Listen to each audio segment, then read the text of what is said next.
culto de Páscoa, culto de celebração ao Senhor. Eu convido você ao Evangelho de João. Eu convido a igreja para ir ao Evangelho de João. Nós estaremos lendo duas passagens de João. Evangelho de João, capítulo 16. Evangelho de João, capítulo 16, a partir do verso 31.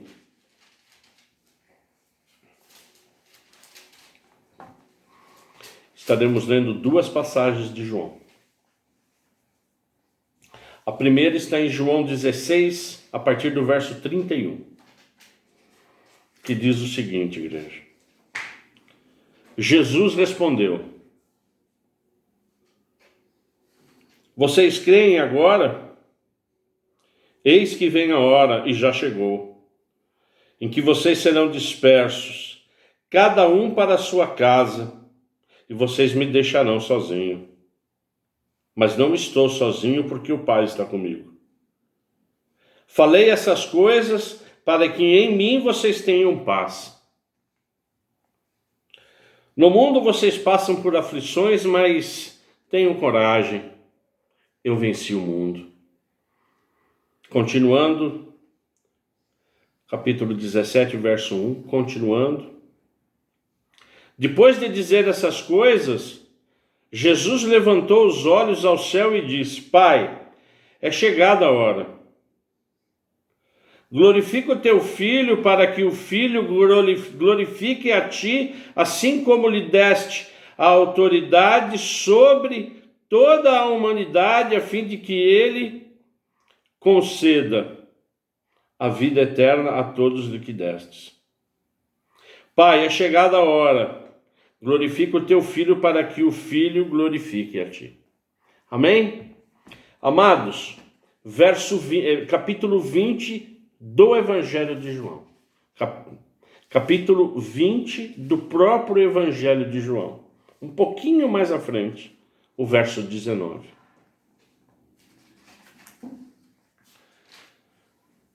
João 20, 19. Amém? Ao cair da tarde daquele dia, o primeiro da semana, estando trancadas as portas da casa onde estavam os discípulos, com medo dos judeus, Jesus veio e se pôs no meio deles, dizendo: que a paz esteja com vocês. Pai, em nome de Jesus Cristo, nós estamos aqui, Pai, para receber de Ti a ministração através do Seu Espírito Santo, Pai. A ministração da Sua palavra, que é a Sua palavra. Que absolutamente nada venha interferir, venha concorrer, Pai. Esses momentos agora entregamos a Ti as nossas mentes cativas, a palavra, e que o Senhor venha falar conosco. Em nome de Jesus. Amém. Nós temos aqui duas passagens do Evangelho de João. A primeira que lemos foram as palavras praticamente de despedida de Jesus Cristo, antes de ser preso e crucificado, antes de deixar os discípulos, antes de deixar a terra. Jesus Cristo é claro dizendo que no mundo todos nós passaremos por aflições, mas mesmo ele sabendo que iria ser crucificado, ele nos deixa uma palavra, uma admoestação. Olha, vocês passarão por aflições, mas tenham coragem. Tenham coragem, porque eu venci o mundo. Depois que tudo acontece, depois que tudo é consumado, na passagem que lemos de João 19, o contexto dessa palavra é imediatamente após a ressurreição de Jesus Cristo.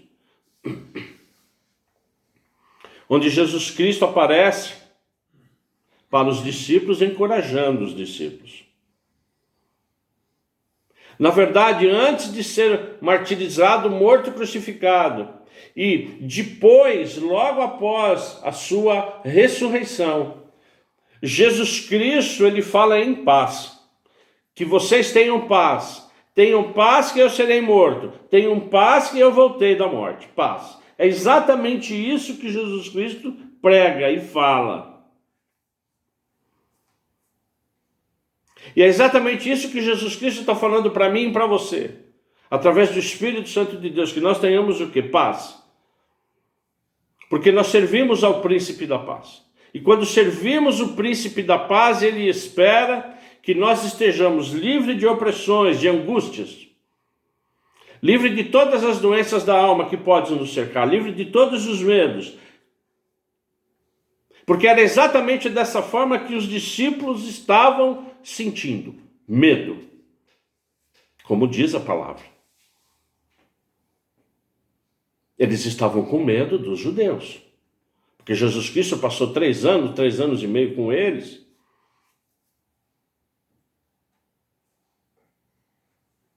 E Jesus Cristo sempre pregando já o evangelho, dizendo de hipócritas, de hipocrisia. Então, na verdade, quando Jesus Cristo morreu, tudo exatamente foi consumado. Então, os discípulos, eles realmente foram para onde? Para uma casa se reunir com medo. Era o que eles estavam vivendo. Dá para a gente tirar tanta lição aqui, mas o foco aqui, amados, até para sustentar toda a palavra que Deus me deu, né, o sermão, é que essas palavras significam realmente a soberania de Deus. Amados, Deus está no controle. Deus, ele possui o controle de absolutamente tudo. Antes de morrer, ele fala de paz. Depois que ele volta, ele fala de paz. Paz, calma. Você vai ter um pouco de aflição, mas eu estou no controle. O Salmo 103:19, ele é absolutamente claro quando ele diz: nos céus o Senhor estabelece o seu trono e o seu reino domina sobre tudo. Tudo é tudo. Deus, ele domina sobre tudo, toda a situação, todas as nossas vidas, tem Deus como soberano. Toda a situação. Tudo, absolutamente tudo que acontece. Desde sempre e de eternidade em eternidade. O seu reino domina, a sua vontade domina e prevalece sobre todos. E é exatamente dessa forma que nós, como igreja de Jesus Cristo, temos que encarar essa soberania. Porque nós estamos no guarda-chuva de Deus. Eu não sei se outra pessoa entrou, eu acho que todos nós, né? Todos nós aqui somos cristãos. Porque eventualmente poderia entrar outro, mas eu acho que somos todos cristãos. Todos nós aqui que estamos ouvindo a palavra. Então o que Jesus Cristo vem dizer para nós hoje, igreja, é que Ele tem o controle. Para isso nós devemos estar firmes, perseverantes. Aguardar com fé e esperança e com paciência. Tudo o que vai acontecer. Na verdade, nós como igreja devemos fazer o quê? Que o reino de Deus cresça. O ide. Então, esses três recados de Deus hoje, eles são claros. Perseverem, tenham paciência, entendam a minha soberania e, fundamentalmente, cresça, fale do meu nome. Falem, porque é o meu reino. O meu reino, ele é absolutamente soberano de tudo que está acontecendo. E nesse conceito, de que Deus ele é soberano, nós devemos amplificar um pouco o nosso conhecimento. Amplificar, na verdade, o que a palavra de Deus quer nos dizer. Porém, nós jamais deveremos deixar de lado o quê? Nós jamais deveremos tirar do nosso coração de que Deus é santo. Nós servimos a um Deus santo, que abomina o pecado. Como fizemos a abertura aqui.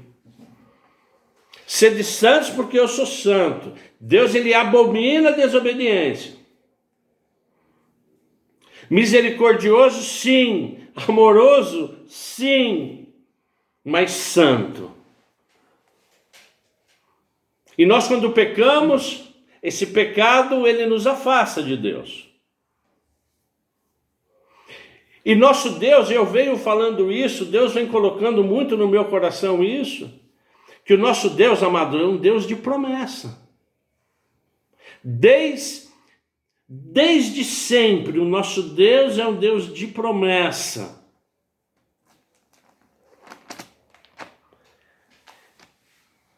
Em Gênesis, no capítulo 12, quando Deus chama Abraão, ele faz uma promessa a Abraão.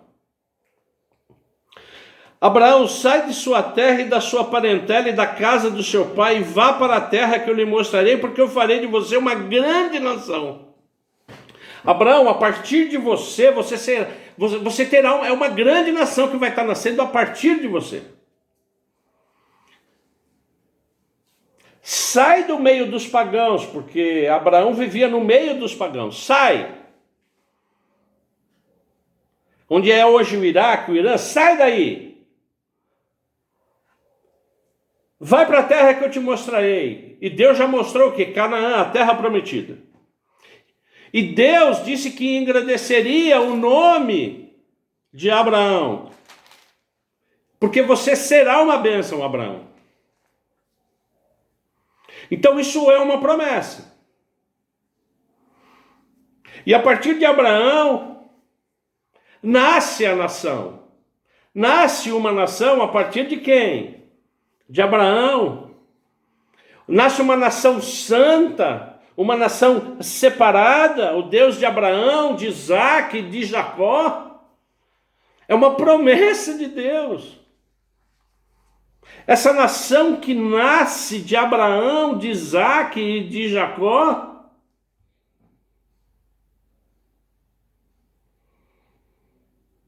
onde Deus separa um povo, e lá na frente ele diz, olha, na frente vocês serão apresentados a um Messias. Eu estou te separando, mas eu vou te apresentar aquele que vai resgatar o relacionamento completo entre você, povo que eu escolhi, e a mim. Esse Messias, na verdade, Israel, ele vai unir todos os povos, não vai ser só para você, vai ser para o grego, vai ser para o romano, vai ser para o ímpio, vai ser para todos, cujo objetivo é que todos resgatem esse meu relacionamento e que vivam o que? Eternamente. É exatamente isso que é o plano no macro de Deus. É por isso que é importante nós sempre amplificarmos a palavra, buscarmos realmente as raízes. Amados, nesse processo de formação, desde sempre, Deus libertava o povo, o salvava dos seus inimigos. Deus sempre procurou mostrar, apontar a Jesus Cristo, ao Messias, sempre, desde sempre. Mas pastor, se Deus levanta Israel, Se Deus levanta Abraão, Isaque, Jacó, como é que ele mantém o povo cativo durante 400 anos? Isso aconteceu pela própria desobediência. Porque Jacó, que era chamado de Israel, e Israel quer dizer aquele que luta com Deus, foi logo depois daquela luta do anjo do Senhor, que foi o próprio Deus que lutou com Jacó. Então o próprio Israel, que é Jacó, ele sai de Canaã e vai para o Egito. E lá durante gerações o povo de Deus, que é de Deus, o povo escolhido, ele ficou o quê? Escravizado. Às vezes eu e você ficamos escravizados em algumas situações das nossas vidas, cativos, mas servimos a Deus. Mas o que Deus quer da minha vida e da sua vida é que nós sejamos o quê? Libertos. Libertos às vezes do medo, às vezes do passado. E não era diferente de Israel, do povo de Israel, que durante 400 anos também orou por essa liberdade. E Deus levantou Moisés, nós já sabemos dessa história. Mas o povo ficou orando 400 anos. E quando Deus levantou Moisés, começaram a vir o quê? As pragas. Nesse momento, Deus já tinha ouvido as orações do povo dele, que é dele. E haveria sim libertação. Até que Deus anuncia a 10ª praga, que foi o quê, amados? A morte dos primogênitos. Mas dos que não eram do Senhor, dos que não estavam no reino do Senhor. Pois os que criam no Senhor, Deus pediu para fazer o quê? Pega um cordeiro.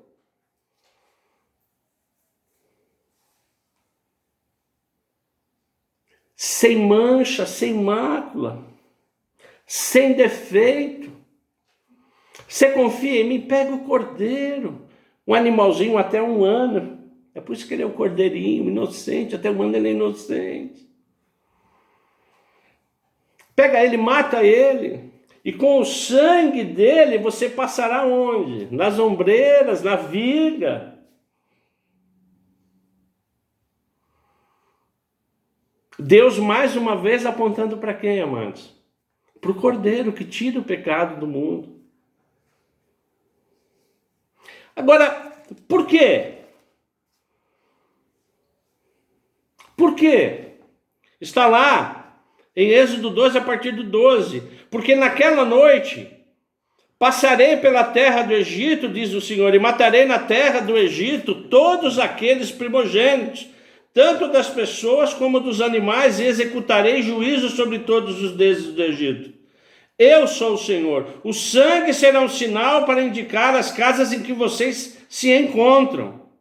Quando eu vir o sangue, passarei por vocês e não haverá entre vocês praga destruidora quando eu ferir a terra do Egito. Este dia lhes será um memorial e vocês o celebrarão como solenidade ao Senhor de geração em geração. Vocês celebrarão este dia por estatuto perpétuo. Na verdade, amados, o Espírito, ele passava onde? Pela porta. E quando ele via o sangue do cordeiro nas vigas e na ombreira, o que ele fazia? Absolutamente nada. Então, na verdade, o que diz a palavra? Eu passarei por você e não entrará praga destruidora. Eu pascoarei por você. Esse é o sentido da Páscoa. Eu passarei, eu pascoarei. Mas para quem estiver o sangue, absolutamente nada vai acontecer. Aqui é evidente que a obediência pelo sangue do Cordeiro fez com que o povo fosse o quê? Liberto. Porque a partir daí os primogênitos do Egito morreram. E Faraó, com isso, libertou o povo. Então o Espírito do Senhor, ele passará na sua casa. Ele pascoará pela sua casa. Essa é a instituição da Páscoa judaica, a libertação do povo de Israel através do sangue do Cordeiro. A Páscoa judaica está estabelecida e perpetuamente comemorada. Dessa forma, o matar ou poupar o primogênito, Deus está falando aqui, amados, da descendência. A minha vida é importante, a sua vida é importante para os nossos filhos, para os nossos netos, para os nossos bisnetos, a descendência. É por isso que Deus fala aqui do primogênito, para ele proteger o que, amados? A descendência dos que creem e destruir a descendência daqueles que não creem. Amém, igreja? Diga um amém onde você está. Agora, Deus está apontando. Deus, ele institui, sim, da promessa da descendência. Sim, Deus libertou o povo. E quando ele liberta esse povo, ele dá um significado profético espetacular. Está lá em Coríntios, 1 Coríntios. Porque quando ele liberta o povo, ele dá o quê? O sentido profético. Que está lá em 1 Coríntios 5, 7, que diz: joguem fora o velho fermento para que vocês sejam nova massa, como que de fato já são sem fermento. Pois também Cristo, nosso Cordeiro Pascal, foi sacrificado. Quem foi sacrificado, igreja? O nosso Cordeiro Pascal. Jesus Cristo é o nosso Cordeiro Pascal. É o meu Cordeiro que tira o pecado do mundo, igreja. É o Cordeiro da minha família, é o seu Cordeiro que liberta. Há liberdade em Cristo Jesus. Esse é o sentido, a liberdade. Quando essa peste atual, amados, quando essa peste atual, ela chega aqui na nossa porta, o que ela faz? Ela entra, ela não entra. Amém? Diga um amém aí onde você está, amados. Porque é o sangue do Cordeiro que está aqui nessa porta. É o sangue do Cordeiro que está na sua porta. Peste nenhuma entrará. Espírito de morte nenhum, absolutamente nenhum. Real, absolutamente real essa palavra, atual. Neste mesmo dia da instituição da Páscoa judaica, neste mesmo dia, a instituição da segunda festa judaica, que é a festa dos pães asmos. Porque o povo, depois que Faraó o libertasse, eles tinham o quê? Que sair rápido. Então o pão, ele deveria ser feito rapidamente, sem fermento. Comerão pão sem fermento. Tire o fermento de suas casas. Essa segunda festa até hoje ela é comemorada, a festa dos pães asmos. É um pão sem fermento que representa o quê? A saída rápida do Egito, porque não haveria tempo do pão levedar. Porém, amados, esse pão representa o quê? A figura de Cristo. Porque existem algumas considerações do Antigo Testamento que diz que fermento representa o quê? Pecado. Então você comeria o pão da vida, sem fermento, sem absoluto pecado. E é justamente isso que a palavra em 1 Coríntios diz, no verso 8. Por isso, celebremos a Por isso celebremos a festa não com fermento, não com velho fermento, nem com o fermento do mal e da maldade, mas com o pão sem fermento, o pão da sinceridade e da verdade. É nesse conceito, amados, exatamente nesse conceito.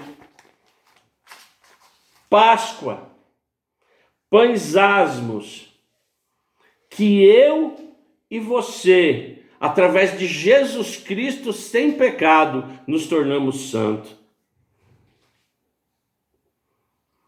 Páscoa, pães asmos representam o quê? A base da ceia do Senhor. Representa um caminho em sinceridade, em amor, em comunhão, em amizade. É por isso que Jesus Cristo, Ele sempre, através do Espírito Santo de Deus, Ele ministra isso nos corações, amizade, amor, comunhão. E aí a gente vai vendo, igreja, como a palavra de Deus, ela vai fechando. Porque quando a gente fala de Páscoa, quando a gente fala de ceia, quando Mateus fala isso, o Evangelho de Mateus, que foi escrito para os judeus, e como eu já disse aqui, nós estaremos ministrando nos nossos cultos de estudo e oração. Mateus, ele quando ministra a ceia, ele diz lá em 26, 17 e 19, olha que coisa maravilhosa, agora que nós temos o entendimento, olha que Mateus fala, no primeiro dia da festa dos pães sem fermento, os discípulos vieram a Jesus e lhe perguntaram: onde quer que façamos os preparativos para que o Senhor possa comer a Páscoa?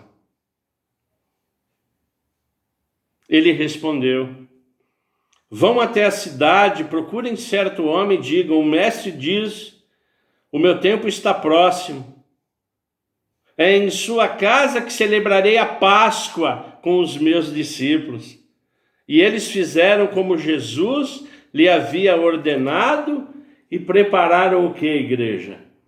A Páscoa. A Páscoa foi celebrada com um pão sem fermento, sem pecado.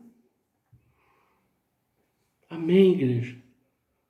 No dia da festa, no dia da Páscoa judaica, que é o dia dos pães asmos, representando que o pão sem fermento, os discípulos buscaram o pão, depois buscaram o vinho,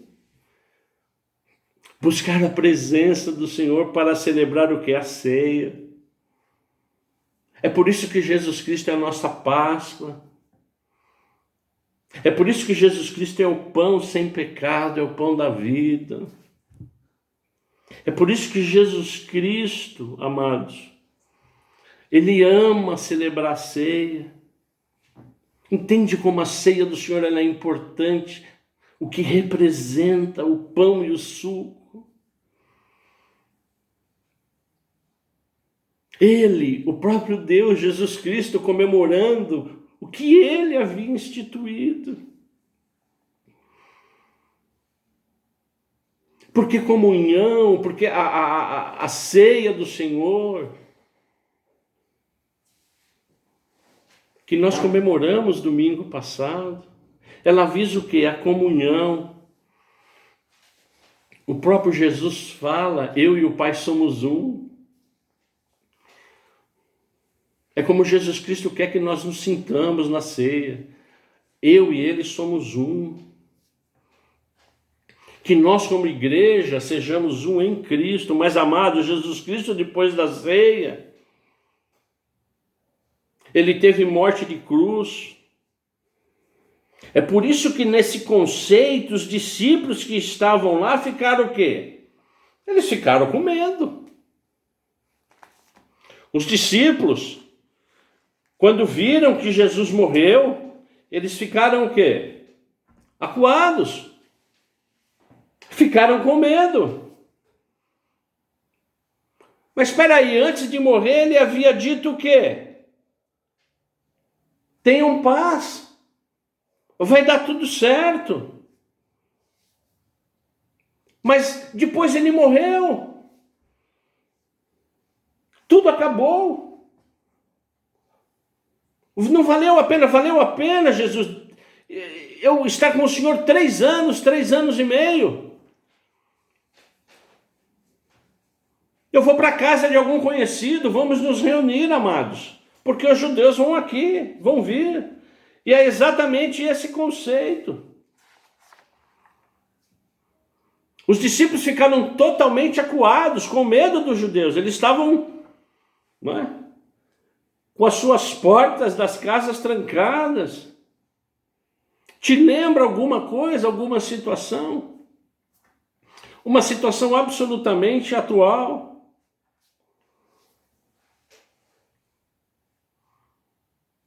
Às vezes, amados, às vezes, o Paulo disse isso, o amado Paulo, ele disse isso, eu acho que na sexta-feira, né? Ele falou isso. Uma irmã que ele congregava perdeu o emprego, e o pastor já tinha arrumado o emprego no mesmo dia, só que esqueceu de falar para ela. Passou o final de semana, era em desespero. Quando chegou no culto, ela já estava empregada, mas ela não estava sabendo que ela estava empregada. Não foi isso, Paulo? Foi isso. Puxa vida! Pastor, não, mas você está empregado, irmã. Mas ficou 2, 3 dias, porque ela não sabia. Os discípulos aqui é a mesma coisa. Eles não sabiam que Jesus Cristo iria ressuscitar. Jesus Cristo havia dito, mas no desespero eles o quê? Eles não lembraram. Isso acontece comigo e com você, igreja. Às vezes a bênção está próxima, é no outro dia, mas às vezes a gente se esquece de quando Deus fala comigo e com você. Porque Deus, a soberania dele, ele vê tudo. Ele vê o hoje, o ontem e também vê o amanhã. É por isso que ele fala, tem paz. Eu vou, mas tem paz que eu volto. E os discípulos, eles ficaram desesperados.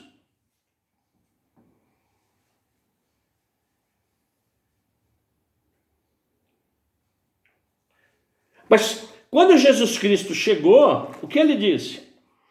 Ao cair da tarde daquele dia, o primeiro da semana, estando trancadas as portas da casa, onde estavam os discípulos com medo dos judeus, Jesus veio e se pôs no meio dele, dizendo, que a paz esteja com vocês. É exatamente isso que Jesus Cristo está falando para mim, para você, para sua família, para a nossa igreja. E depois nós vamos orar para que quem não pôde participar desse culto receba isso, que nós tenhamos o quê? Paz. Como o povo teve no Egito, como o povo teve no Jerusalém, como nós hoje estamos passando por isso, mas em nome de Jesus que a gente passe tudo isso em paz.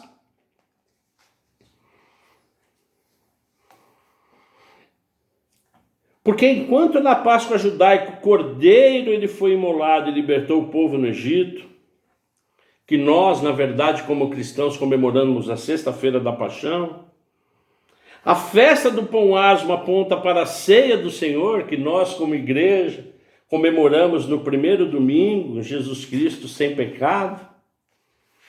Há uma comemoração judaica, a terceira festa. Só hoje nós estaremos vendo 3 festas judaicas. Existe uma terceira festa que se chama Festa das Primícias. Ela é uma festa que ela é comemorada, amados, 3 dias depois da morte do Cordeiro.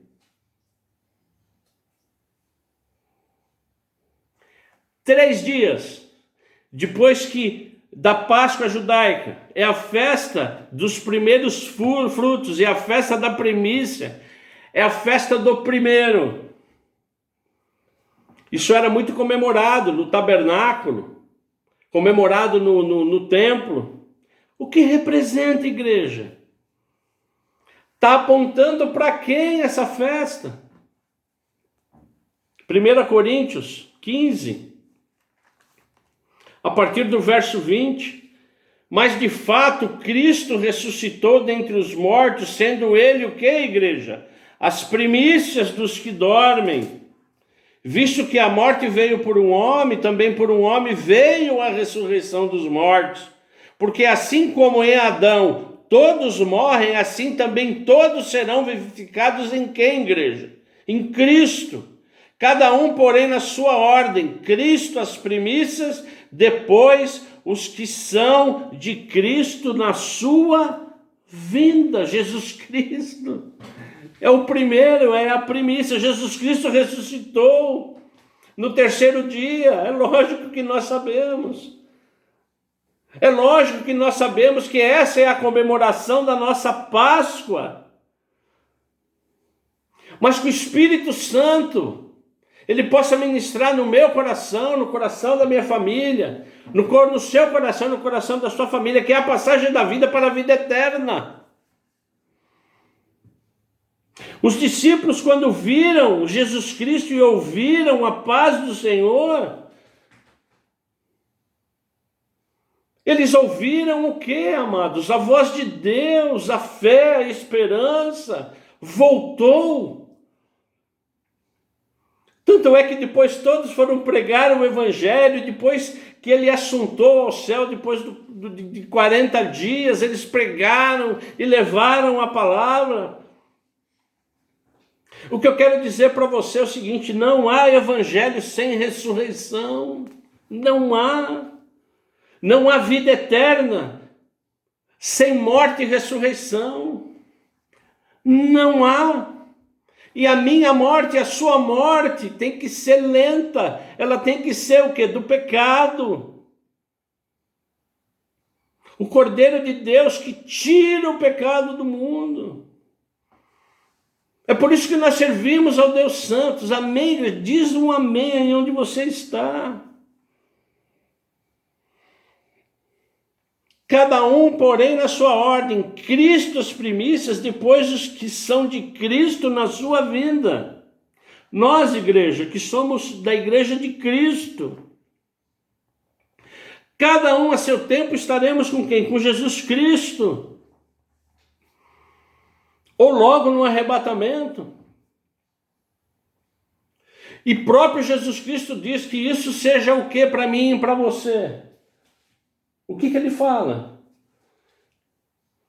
Que seja o quê? Uma palavra de fé, uma palavra de esperança. Porque ele foi o primeiro que venceu a morte, igreja. Essa é a minha Páscoa e essa é a sua Páscoa. A ressurreição de Jesus Cristo. A possibilidade de nós, logo, estarmos com ele. Uma história, amados, que começou lá atrás. E que Deus vai apontando, ele vai falando para o povo dele. Porque o judeu é o povo dele, nós devemos orar para Israel. É um povo santo, um povo abençoado. Que muitos não enxergaram, mas vão enxergar porque a palavra. Na próxima semana eu quero continuar falando de pelo menos do restante das festas, apontando. Umas chegaram, outras ainda não chegaram, mas vão chegar. São festas proféticas que vão chegar, amados. Porque Deus, quando levantou Abraão, ele levantou uma nação para apresentar o Cordeiro. Amém, igreja? Então, Deus me tocou no coração para que eu fizesse esse sermão, mas buscando lá do fundo o real significado, para que nenhum se perca. E um significado absolutamente forte, igreja.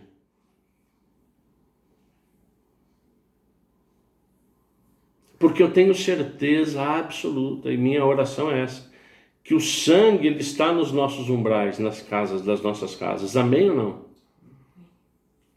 Sim ou não? Tudo o que está acontecendo aí, né? Tudo que está às nossas vistas, né? De toda essa pandemia que ela continua. Mas eu fico alegre, eu fico contente, eu fico feliz, é a palavra do Senhor, todos nós bem. Amém, igreja? Porque cremos num Deus que tudo pode, num Deus todo-poderoso, um Deus de honra, que quer que eu e você, a cada dia se santifique mais, morra um pouquinho, cada dia mais no pecado. Amém, igreja? Essa é a mensagem de hoje. Espero que o Espírito Santo tenha realmente, amados, realmente tocado no seu coração. E antes de eu encerrar, antes do Paulo nos trazer um louvor,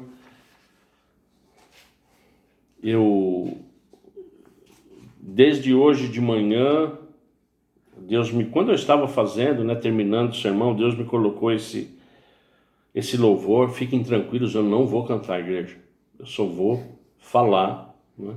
Inclusive a Ana de manhã eu ouvi ela cantando esse louvor. Aí me deu mais a certeza ainda que eu tinha que pronunciar. E aí na sequência o amado Paulo, ele vai louvar. Aí sim ele vai louvar. O próprio Elias e Roseli cantaram junto com a Renatinha. Porque ele vive, posso crer no amanhã. Porque ele vive, temor não há. Mas eu bem sei, eu sei que a minha vida está nas mãos de meu Jesus que vive está. Deus enviou o seu Filho amado para morrer e perdoar. Na cruz morreu por meus pecados, mas o sepulcro vazio está porque ele vive. E quando enfim chegar a hora em que a morte enfrentarei, sem medo então terei a vitória. Verei na glória o meu Jesus, que vive está. Porque ele vive, eu posso crer no amanhã. Amém? Paulo.